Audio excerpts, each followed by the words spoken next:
नमस्कार दोस्तों, आप इंट्राडे ट्रेडिंग तो करते ही होंगे, लेकिन जब भी आप इंट्राडे ट्रेडिंग करते हैं तो एक ऐसी सिचुएशन जरूर आती है जहां पर आपका दिमाग काम करना बंद कर देता है। आपको समझ में नहीं आता कि ऐसा होता क्यों है, क्योंकि वो स्थिति केवल एक बार नहीं आती। अगर आप 10 ट्रेड ले रहे हैं तो 7 या 8 बार आपको ऐसी स्थिति जरूर देखने को मिलेगी। क्वेश्चन आता है कि किस स्थिति की बात कर रहा हूं मैं। सबसे पहले उस क्वेश्चन को समझते हैं, फिर जानेंगे इसके पीछे का रीजन, इसके पीछे की साइकोलॉजी क्या है। और वो क्वेश्चन ये है कि आपने कई बार देखा होगा कोई स्टॉक है जो कि खुलते ही 2-3% ऊपर खुलता है, उसके बाद वो ऊपर बढ़ना शुरू होता है। आपको लगता है कि स्टॉक गिर सकता है, बस आपका दिमाग ये कहता है कि स्टॉक गिर सकता है, लेकिन वो स्टॉक थोड़ा सा और ऊपर जाता है।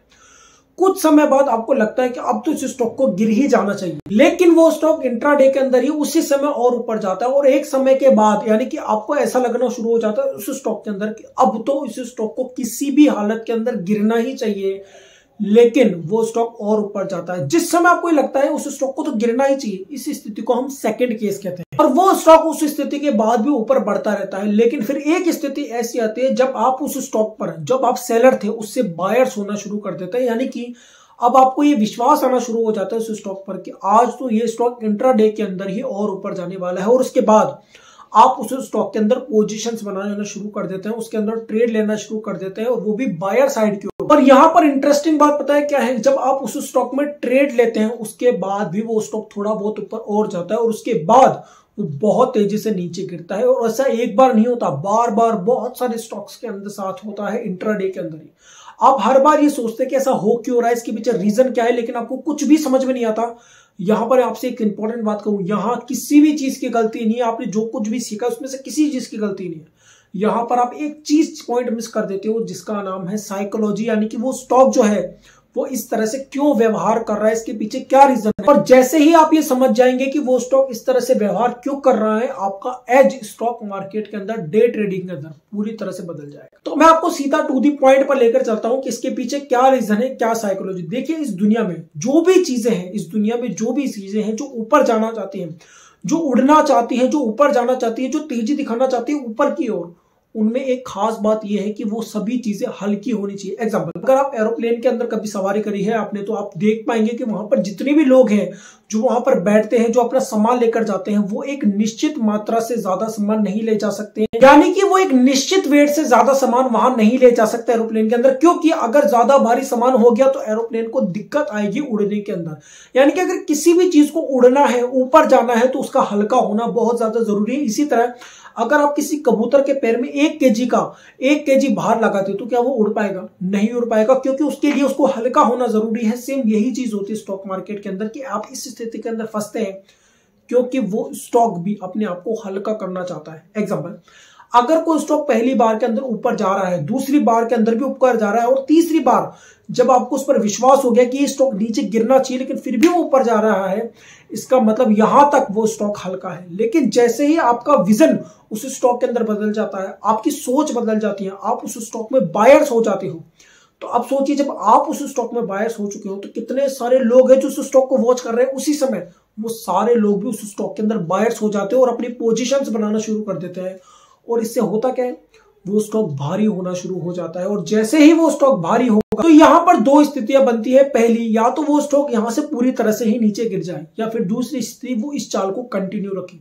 अब अगर उसको यहां से पूरा ही नीचे गिरना है तो वो यहां से पूरा ही नीचे गिर जाएगा, लेकिन ज्यादातर केस के अंदर ऐसा होता नहीं है। ज्यादातर केस के अंदर वो स्टॉक हल्का सा नीचे गिर के है और वापस से अपनी चाल को कंटिन्यू करता है। तो ऐसी स्थिति के अंदर उसके लिए क्या चीज जरूरी है? पहला, कि लोग वहां से निकले, उसको हल्का करें। यहां पर भी एक स्थिति बनती है कि लोग तो वहां पर जानबूझकर हल्के होंगे नहीं। अगर उन्होंने पोजीशंस बना ली है और वो स्टॉक ऊपर जा रहा है, उनके पोर्टफोलियो ग्रीन दिखा रहा है, उस समय उन्होंने जो भी पोजीशन बनाई है उसके अंदर आपको उनको प्रॉफिट दिखाई दे रहा है, तो वो वहां से नहीं निकलेंगे। तो ऐसी स्थिति के अंदर वो स्टॉक उनको निकालने का प्रयास करता है। लेकिन यहां पर भी एक और चीज इंपॉर्टेंट है कि वो स्टॉक जब आपको निकालता है, आपको कुछ ना कुछ लॉस जरूर देकर जाता है। और एक और बात, यहां पर जब भी वो गिरावट दिखाएगा, वो थोड़ी तेजी के अंदर गिरावट दिखाएगा। आपने जो भी प्रॉफिट बनाया है वो एकदम से लॉस के अंदर दिखाई देना शुरू हो जाता है, और यहां पर आपका दिमाग पैनिक के अंदर आना शुरू कर देता है, जिसको मैंने एक शॉर्ट्स के अंदर समझाया कि ऐसा क्यों होता है, उसके पीछे रीजन क्या है, क्या साइकोलॉजी है। उसके वजह से आप वहां पर सेल करते हो, क्योंकि अब आपको लॉस तो हो ही चुका है, आपने सेल भी कर दिया है और वो स्टॉक नीचे भी गिर चुका है। तो इन तीनों स्थितियों के बाद जब वो स्टॉक वापस ऊपर चलना शुरू करता है तो ज्यादातर लोगों की, दोबारा कहता हूं, ज्यादातर लोगों की हिम्मत नहीं होती उस स्टॉक को दोबारा खरीदने। और यहां मैं आपसे एक बात कहूं, अगर 100 लोग उस ट्रेड से बाहर निकले हैं उस गिरावट के अंदर, तो 99 लोग दोबारा एंट्री नहीं करेंगे। कुछ एक आध ही होंगे जिनको अपने ट्रेडिंग पर विश्वास होगा, अपने एनालिसिस पर, जो दोबारा एंट्री कर पाते हैं, वरना दोबारा एंट्री बहुत कम लोग कर पाते हैं और उसके बाद वो स्टॉक अपनी चाल को दोबारा कंटिन्यू करता है। देखिए एक सिंपल सी चीज है, आपको लगता है इसके पीछे बहुत सारी रीजन होगी, कोई एफआईज माल बेच रहा है, कोई डीआईज माल बेच रहा है, ऐसा कोई रीजन नहीं है।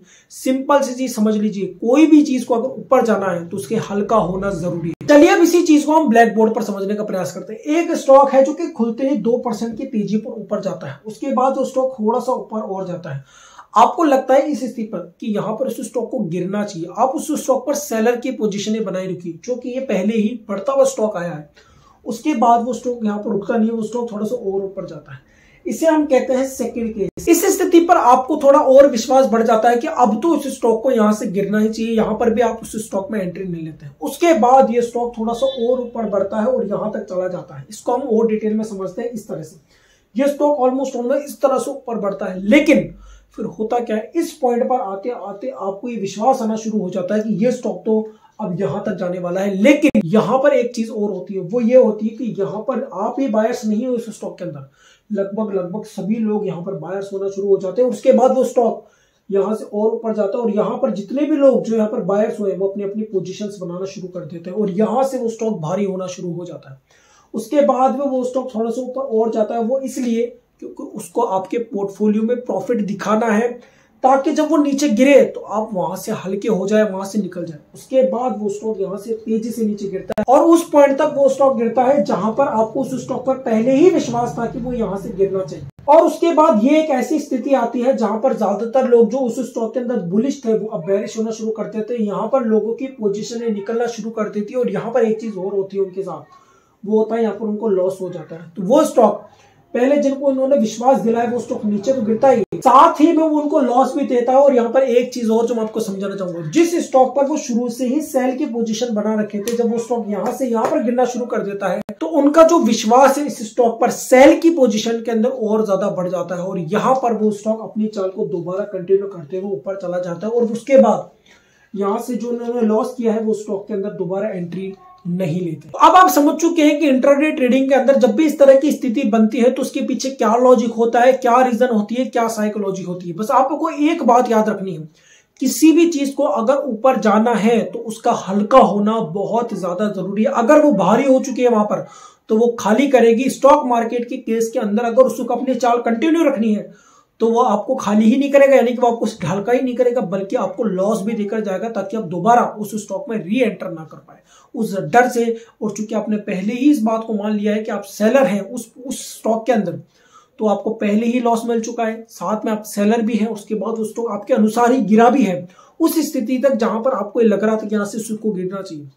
आप इन सारी चीजों से पूरी तरह से सेलिंग पोजीशन पर आ जाते हैं, बेरिश हो जाते हैं और वो स्टॉक अपनी चाल कंटिन्यू करते हुए उस पोजीशन तक, उस चाल तक चला जाता है जहां वो जाना चाहता है। अब आप ये सोच रहे हो कि क्या हमने ऐसे स्टॉक में इन्वेस्टमेंट ही नहीं करना चाहिए? डेफिनेटली आप ऐसे स्टॉक में इन्वेस्टमेंट करें, लेकिन बस आपको एक बात का याद जरूर रखना चाहिए कि जब भी आप इस तरह के ट्रेड ले, आपको अपना स्टॉप लॉस लगाना चाहिए, ट्रेलिंग स्टॉप लॉस लगाते रहना चाहिए। तो इससे होगा क्या, आपको नुकसान नहीं होगा बल्कि आप ट्रेल करते रहेंगे अपने स्टॉप लॉस को। और अगर उस स्टॉक को नीचे जाना है, नीचे गिर जाना है, आपको स्टॉप लॉस को काट भी देना है, तो भी अगर वो स्टॉक ऊपर जा रहा है, उसके अंदर कोई अच्छे कैंडल या कोई भी अच्छी कंफर्मेशन बन रही है, दोबारा चढ़ जाइए उस स्टॉक के अंदर। क्योंकि अगर वो स्टॉक वापस से घूमकर ऊपर जा रहा है, इसका मतलब ये कि वो स्टॉक अपनी चाल को कंटिन्यू करेगा, उस ट्रेंड को कंटिन्यू करेगा और आपको मुनाफा जरूर दिखेगा। तो ये वीडियो आपको कैसा लगा मुझे कमेंट करके जरूर बताएगा। मुझे विश्वास ये साइकोलॉजी आपको बहुत अच्छी लगी होगी, आपको समझ में आई होगी कैसा होता है, उसके पीछे का रीजन आपको जानकर आप हैरान हो गए होंगे कैसा किस वजह से होता। तो अगर ये वीडियो पसंद आए तो इस वीडियो को लाइक कीजिएगा, अपने दोस्तों को शेयर कीजिएगा और कमेंट जरूर करके जाइएगा कि वीडियो आपको कैसा लगा, इससे आपको बेनिफिट हुआ या नहीं हुआ।